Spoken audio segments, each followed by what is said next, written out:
আজ এই দিনে ত্রিভুবনে তুই ছাড়া আমার আপন বলতে কেউ নেই রে প্রিয়।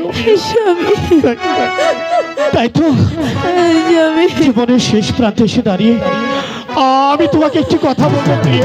বলো স্বামী, কি কথা বলবে? সত্যি করে বলো তো, তুমি কি আমাকে ভালোবাসো?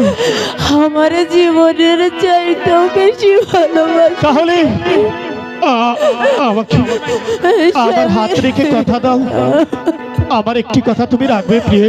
স্বামী, এই তো আমি কথা দিলাম, আমি তোমার সব কথা রাখবো। আমায় ভুলো না গো।